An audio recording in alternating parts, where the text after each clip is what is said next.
kaligtasan mo sa Alerto 24. Balita mula sa Sampaloc sa lungsod ng Maynila, bugbog sarado ang isang lalaking nagtangka o manong magnakaw ng isang mamahaling motorsiklo. Ang suspect ay todo tanggi naman sa paratang. Si Haji Rieta, naka-Alerto 24. Duguan ang lalaking ito matapos kuyugin ng taong bayan sa Sampaloc, Manila, pasado nas 10 kagabi. Tinangkaraw kasi nitong itakbo ang isang big bike na nagkakahalaga ng hindi bababa sa 100,000 piso. Kinilala ang suspect na si Darwin Morales, 33 gulang na taga-Tondo. Depensa nito, napagbintangan lamang daw siya ng Bulubog ang bayan.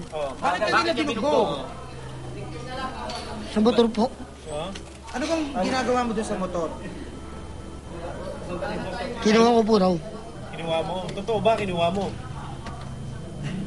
Inamin mo na kinuha mo yung motor? Inamin mo?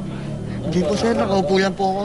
Pero ang may-ari ng big bike na si Alejandro Navarro III, kumbinsidong may masamang balak ang suspect. Kampante po ako tapat ng bahay ko and then dalawang bahay lang po ang pagitan. Nandun lang po ako nakaupo. Bumaba siya ng motor tapos tumakbo na po siya tapos sinabol lang po namin. Gamit ang pitlock na ito, sinubukan doon ng suspect na paandarin ng motorsiklo. At nang hindi mapaandar ang motorsiklo, agad na lang doon tumakbo ang suspect hanggang abuto ng taong bayan. Desidido naman ang biktima na kasuhan ng suspect.